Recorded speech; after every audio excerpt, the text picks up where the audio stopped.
Bonjour à tous, je suis ravie de vous retrouver pour une nouvelle semaine d'actualité. Sans plus tarder, découvrons les titres de ce lundi 27 octobre. La lutte contre le réchauffement climatique vient de faire un pas. L'Union européenne a en effet réussi à trouver un accord pour avancer. Industriels et grand public vont donc devoir réaliser toujours plus d'économies d'énergie. Une bonne nouvelle, notamment pour les professionnels du secteur. À quelques heures de la trêve hivernale, une opération accueille les plus démunis chaque dimanche au Sables-d'Olonne autour d'un petit déjeuner. Un rendez-vous qui permet surtout de rompre avec l'isolement de ces populations. Enfin, plus légèrement, les petits aussi ont leur festival du livre. Tout le week-end, jeunes lecteurs et auteurs se sont rencontrés sur l'île de Noirmoutier. L'occasion pour les uns d'en savoir un peu plus sur les autres. Le climat est au cœur des débats en ce moment. Vendredi, les 28 pays de l'Union européenne ont en effet réussi à s'entendre sur le sujet. Ils ont donc adopté ce que l'on appelle le paquet d'énergie-climat 2030. L'objectif de ce paquet est évidemment de lutter contre le réchauffement climatique. L'Union européenne lance donc 3 objectifs. Les émissions de gaz à effet de serre devront donc diminuer de 40% d'ici à 2030, ce qui signifie que les industriels notamment vont devoir modifier leur façon de faire pour réduire leurs émissions de gaz à effet de serre. La part des énergies renouvelables devra être portée à 27% contre 14% aujourd'hui, ce qui signifie que les énergies renouvelables devront être plus présentes sur les marchés. Enfin, le 3e objectif est de réaliser 27% d'économie d'énergie. Et sur ce point, le grand public peut évidemment agir puisqu'il s'agit finalement notamment de diminuer ses factures d'électricité ou de chauffage. Les professionnels de ces secteurs se réjouissent évidemment de cette nouvelle. L'occasion pour nous de rencontrer l'un d'entre eux et de se rendre également chez un particulier. Reportage de Pierre Dalicieux. Mais on peut passer quand même chez lui parce que... Depuis 20 ans, cette entreprise est spécialisée dans les énergies renouvelables. Pompes à chaleur, panneaux solaires, éoliennes. Tout est bon ici pour limiter la pollution chez les particuliers. On a beaucoup de demandes sur la pompe à chaleur en ce moment pour la rénovation de chaudières fioul. C'est la grosse demande, évidemment, l'hiver va arriver. Donc c'est des produits qui viennent d'arriver et également des ballons d'eau chaude thermodynamiques pour produire de l'eau chaude donc, dans les foyers à volonté. Quand cet entrepreneur s'est installé, ces énergies ne représentaient que 1 à 2% du marché. Aujourd'hui, cette part est plus proche des 10%. Avec l'objectif de Bruxelles de réduire de 40% les gaz à effet de serre d'ici 2030, les énergies renouvelables devraient avoisiner les 27% de part de marché des énergies. Pour ce patron, c'est plutôt une bonne nouvelle. Une maison sur 3 d'ici 20 ans devra être chauffée à l'énergie renouvelable. Donc on a une marge de progression qui est assez forte et on a un bel avenir devant nous. La France avait déjà fait beaucoup dans ce sens-là, surtout au niveau des maisons neuves, puisque depuis 2 ans, toutes les maisons neuves doivent avoir une source d'énergie renouvelable. Donc on espère vivement que cette mesure va nous aider également dans l'ancien, dans la rénovation, dans les résidences secondaires. L'ensemble est là, l'onduleur est là, tout le matériel pour l'éolienne. Jean-Robert, lui, n'a pas attendu 2030 pour sauter le pas. L'entreprise lui a installé il y a moins d'1 an tout un attirail pour réduire la facture au maximum. Éoliennes et panneaux solaires. Aujourd'hui, la production artisanale d'escargots de son épouse ainsi que leur logement en ossature bois sont autonomes en électricité. À 2 conditions tout de même, qu'il y ait du vent ou du soleil. Aujourd'hui, Jean-Robert ne mesure pas encore les économies réalisées, mais estime avoir fait un acte citoyen. Je pense que je suis avant-gardiste. Il y a longtemps que je voulais le faire. La maison bois, quand je l'ai construite, quand on l'a fait construire dès le départ, on voulait avoir des panneaux photovoltaïques sur le toit, mais il y avait moins d'aides. Là, il ne faut pas vous cacher, on a profité de quelques aides de la région et de l'État pour nous faire cette installation. Le but, d'ici 20 ans, voir des exemples comme celui-ci se multiplier un peu partout, même si l'investissement est encore lourd, 50 000 € environ, mais avec une promesse, réduire la facture d'électricité de 80% pour de longues années. Et du côté des industriels, on conteste cet accord européen sur l'énergie et le climat. Le syndicat des énergies renouvelables considère que l'accord conclu vendredi est peu ambitieux. Fin de citation. On revient sur les chiffres du chômage. Après ceux du national, on découvre ceux par département. Et pour le mois de septembre, la Vendée enregistre une baisse de 0,6%. Le mois dernier, le département comptait donc un peu moins de demandeurs d'emploi avec 28 475 personnes inscrites. Mais cette légère baisse ne permet pas d'inverser la tendance. Sur un an, le chômage a augmenté de 4,2% sur le territoire vendéen. Ces quelques images à présent de cette mobilisation contre l'homophobie. Samedi, à La Roche-sur-Yon, une centaine de personnes s'est réunie pour dénoncer les actes homophobes et les comportements agressifs. Des élus comme Sylviane Bulteau du PS ou encore Luc Bouard de l'UMP se sont joints à la manifestation. Ce rassemblement fait suite à l'agression d'une personne homosexuelle. Dimanche dernier, au lac Moulin-Papon, à La Roche-sur-Yon, 2 skinheads l'ont en effet rué de coups avant d'être arrêtés par la police. L'auteur principal des faits a été condamné à 18 mois de prison ferme. Ce rassemblement, c'est déjà pour dénoncer l'homophobie, l'agression homophobe qui s'est passée en Vendée et soutenir aussi la victime qui a besoin d'énormément de soutien. Je pense que il n'y a plus de question de politique, c'est surtout pour dénoncer cette agression homophobe qui s'est passée en Vendée et pour plus que ça se reproduise, il faut être solidaire dans ces moments-là. L'ancien maire du Langon est à nouveau élu. C'est une situation un peu particulière dans cette commune du Sud-Vendée, près de Fontenay-le-Comte. Dimanche, les habitants sont en effet retournés aux urnes pour les élections municipales et 67% des votants se sont déplacés.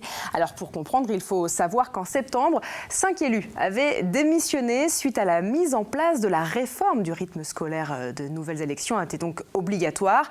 Et ce dimanche, il y avait 2 listes, celle du maire sortant, Alain Bienvenu, et celle du conseiller sortant, Richard Guillon. Et avec 157 voix d'écart, la liste d'Alain Bienvenu l'a emporté dès le premier tour. Le maire sortant devrait donc rester maire de la commune.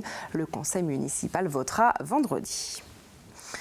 On revient un instant sur la mort du patron de Total. Ses obsèques se sont déroulées ce lundi à Paris. Rappelons que Christophe de Margerie a été tué dans un accident d'avion il y a une semaine en Russie. Et suite à la cérémonie d'aujourd'hui, l'inhumation se déroulera demain. Rappelons que Christophe de Margerie était vendéen. À l'heure du début de la trêve hivernale, les personnes isolées les plus démunies ont désormais un point de rendez-vous le dimanche au Sables-d'Olonne. Baptisés les petits déjeuners du dimanche, ces moments leur permettent de se retrouver autour d'un café ou d'un chocolat chaud. L'objectif est surtout de rompre l'isolement de ces populations en les invitant dans les locaux de l'association Saint-Vincent-de-Paul. Nous ouvrons ici au Sables-d'Olonne pour la première fois ce jour. C'est petit déjeuner de 9h30 du matin à 11h30. Voilà. Donc pour accueillir, je dirais, tous les sans-abri, les gens qui sont dans des difficultés financières et qui n'ont pas trop de moyens pour se nourrir normalement. Et précisons que l'opération est déjà mise en place à La Roche-sur-Yon depuis un an. Une dizaine de personnes se retrouvent chaque semaine. Les 2 sites seront donc ouverts tous les dimanches jusqu'au 29 mars 2015, date de la fin de la trêve hivernale donc. Vous le savez, 2014 est l'année du centenaire de la Première Guerre mondiale, la guerre 14-18. Et à cette occasion, de nombreuses manifestations se déroulent un peu partout en France. Eh bien, la commune d'Olonne-sur-Mer propose, elle, une grande exposition jusqu'au 29 novembre. Elle rend hommage aux soldats vendéens. Et un colloque sur le sujet s'est d'ailleurs déroulé samedi en présence de plusieurs historiens. Vous le voyez sur ces images de Marine Fumolo. Quant aux expositions, elles sont visibles à l'Office du tourisme et au musée des traditions populaires à Olonne-sur-Mer. Et le public peut y découvrir des archives sur les 148 Olonnais tombés durant cette guerre. On ouvre à présent notre chapitre sport et le ballon rond était à l'honneur ce week-end, notamment avec la Coupe de France et le rendez-vous futsal au Vendée Espace. Mais il y avait également du hand et la Coupe de Vendée Jeunes de Palais. On voit tout ça avec Anthony Jamin. Il reste encore 3 clubs vendéens en lice pour la Coupe de France de football. Parmi eux, Luçon, maillot vert. Ce week-end face à La Roche-sur-Yon, la victoire s'est jouée au pénalty. 1-1 au terme des 90 minutes de jeu officiel, puis 2-2 au terme des prolongations. Tout se joue donc au tir au but et c'est finalement Luçon qui l'emporte. Mercredi, nouveau tirage au sort avec l'entrée des clubs de Ligue 2. Du foot toujours, mais en salle cette fois-ci. Parmi les joueurs, des anciens de France 98 comme Christian Carambeu et d'autres stars du ballon rond comme Éric Carrière et Patrice Loco pour le FC Nantes. Même si certains joueurs stars annoncés n'étaient pas là, cette soirée de gala face aux 3000 spectateurs du Vendespace aura permis de voir évoluer de près ces joueurs mythiques qui auront participé à écrire les plus belles pages de l'histoire du foot français dans les années 90. Du côté du championnat de handball, Pouzauges, maillot blanc et noir, affrontait le Château d'Olonne. Pour les 40 ans de leur entraîneur, les Pouzaugais se sont démenés comme des diables. Et avec ce score de 30-26 à l'issue du temps officiel, Pouzauges conserve sa bonne dynamique et reste sur 4 victoires consécutives. A l'inverse, le Château d'Olonne vient lui d'essuyer sa 4e défaite en 4 matchs. Et pour finir, la 18e Coupe de Vendée Jeunes de Palais aux Essarts. Un tournoi un peu particulier qui se joue en doublette. Un adulte et un jeune de moins de 16 ans, le tout sur 11 points. 92 équipes inscrites et 27 clubs vendéens représentés pour promouvoir ce sport traditionnel qui séduit de plus en plus les jeunes.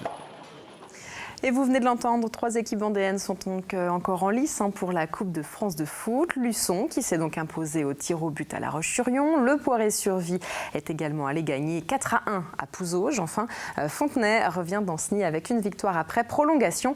Et mercredi, ce sera le tirage du 7e tour de la Coupe de France. On saura alors quelle équipe rencontreront nos joueurs vendéennes. Les amateurs de champignons le savent, l'automne est l'une des périodes propices pour la cueillette des champignons. Et à cette occasion, un salon s'est d'ailleurs tenu tout le week-end aux Oudéry à La Roche-sur-Yon. Il a été organisé par la société mycologique de La Roche-sur-Yon. Les visiteurs ont pu découvrir une multitude d'espèces, mais le manque de pluie de ces derniers jours a eu quelques conséquences sur les variétés présentes. Habituellement, il y en a près de 400. Ce week-end, elles étaient moitié moins. Mais l'objectif de ce rendez-vous est évidemment de découvrir les espèces, mais également de comprendre tout l'univers du champignon.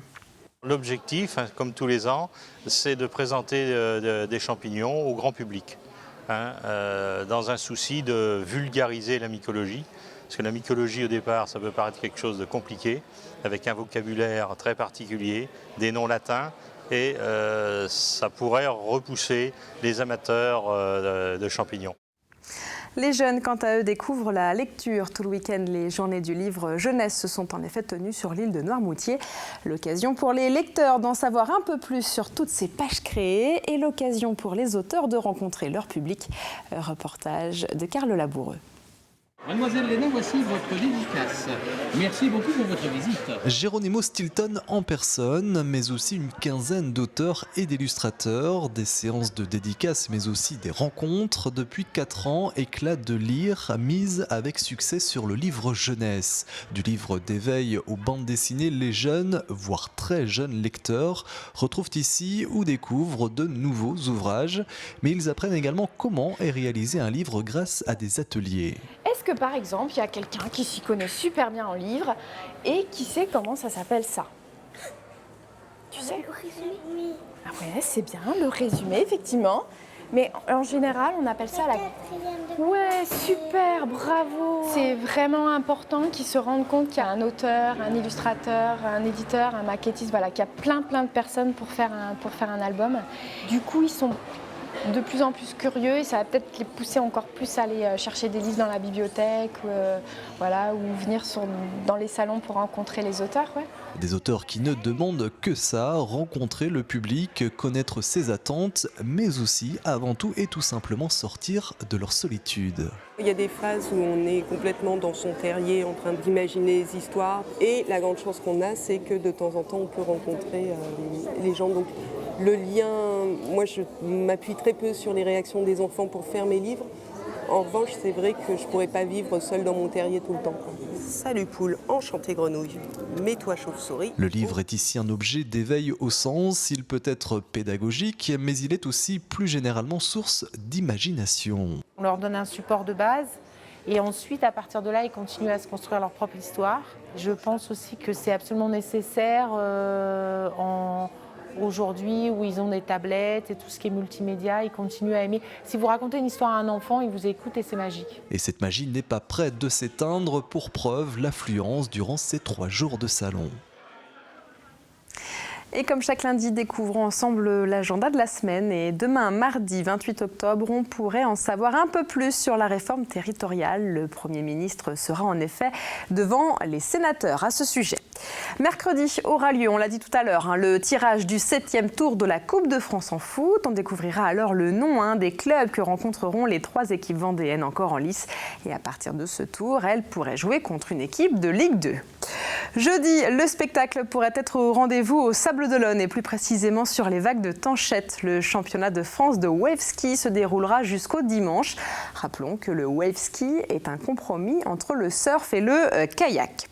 Les amateurs de la balle jaune, quant à eux, ont rendez-vous à partir de samedi au Vendée Espace pour les internationaux de tennis. Durant plus d'une semaine, 80 matchs vont se succéder sur les cours du complexe de Mouilleron. Le captif est décidément jusqu'à la fin de la semaine, ce sera sport. Dimanche s'élancera la route du Rhum. Précisons que 3 skippers basés au Sables-d'Olonne prendront le départ de la course. Et parmi les concurrents, on retrouvera également de nombreux skippers du Vendée Globe. Voilà donc pour les grands rendez-vous de la semaine. On va terminer avec un point sur la météo prévue pour demain mardi. Et même si la journée pourrait bien débuter sous la grisaille, le soleil reprendra largement sa place au fil des heures avec des températures encore et toujours largement au-dessus des normales de saison. Dans quelques minutes, Armelle Pavageau vous détaille les prévisions pour ce mardi 28 octobre. Quant à nous, on se retrouve évidemment demain pour un nouveau point sur l'actualité vendéenne.